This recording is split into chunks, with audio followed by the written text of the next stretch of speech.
up in a very strict religious household. My grandparents raised me. My grandfather was a Southern Baptist preacher.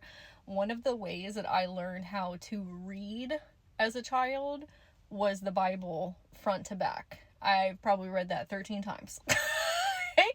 And it really helped me with my pronunciation of things because there's some really difficult words in there. We were very heavily in the church. I had some real old school type of grandparents. Okay? And I was homeschooled until 9th grade as well. So I was kind of secluded from others, and the only real connection that I had with people was through the church in and of itself. Now, this message, before I get into it, I'm going to say that I don't have any ill feelings towards religion or church necessarily. It's not for me.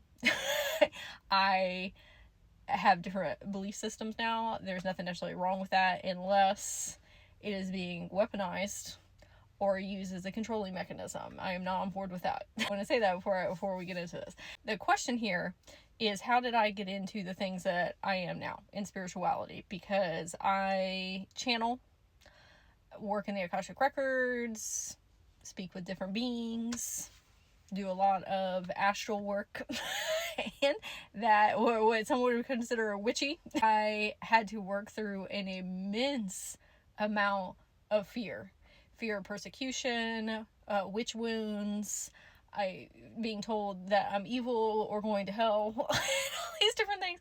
And it wasn't necessarily other people that were saying those things to me. It was ingrained programming that I was having to sift through. However, people would leave comments on my videos and say, oh, you need to repent and all these different things. And I'm pretty sure Jesus does not advise fear-mongering. Okay? But anyway, so Jesus is a cool dude is what I always tell people. The biggest turning point for me was in 2015. This is actually what kickstarted my spiritual awakening journey. A friend of mine invited me to go to a music festival, and this wasn't just any music festival. This is a massive festival. I think there was like 200,000 people there. It was on this huge farm, and it was camping over like 5 days. I had never been to anything like that before. I was very sheltered, and I said, you know what? I'm gonna go. I was so nervous and scared, but my friends were going. And at this point, I was an adult. I don't remember how old I was, but it was in my mid-20s. And I said, I need a new experience. I want to really shift a lot of things in my life, and the only way that I'm going to do that is to step outside of my comfort zone. So I followed that intuitive ping, and I went. It was such an incredibly eye-opening experience because there were so many different people there.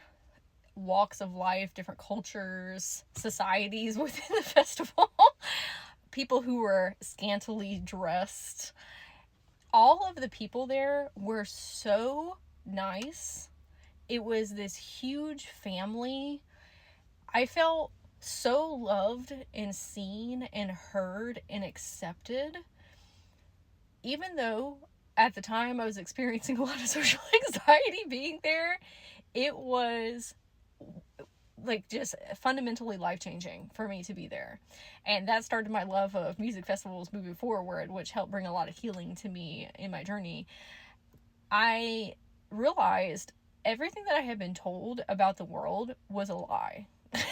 That it was shoved down my throat that people are evil and they're out to get you and all this stuff. And I was like, oh, that's simply just not true. And after that day, I really went through some paradigm shifts within myself of saying, I need to go on a different path. Okay, I don't think the path that I have been subjected to is one of love and unity. This is when I started getting deeper into psychology, because at the time I was going to get a psychology degree. I so happened to dip my toes into the spiritual realms and started learning about manifesting, about trauma healing. Then we kind of dig a little bit into oracle cards and channeling a little bit. I realized that all of these methods are just so you can have a better awareness of self, so that you can heal, so that you can love yourself on deeper levels or love other people on deeper levels. Now, are there facets of programming and trauma within spirituality too? Absolutely. I am not on board with fear mongering in spirituality, because that's another flavor of religious fear mongering. And I'm like, this is the same thing. I hate telling people about, we don't have to get into all that. So the facets of it, of whether it's channeling or manifesting, witchcraft, whatever your flavor is, okay, it is to benefit yourself and benefit other people. Like, how is that evil? After I had that realization, I didn't really have those fears anymore. They just kind of dissipated. If it's rooted in love, what's wrong with it? If you can say that over whatever you're trying to get into, and that's the intention up under there, you're good. Okay? Now, this is why it's important, though, to be immersed in communities so that you can have different perspectives and different understandings and different experiences. Because sometimes what you think is healthy and of love is not quite. Like me, where I was in that programming that I was in previously, I needed to be out around other people to see it from an outside perspective of, oh yeah, that's not it. Okay? Even within spirituality.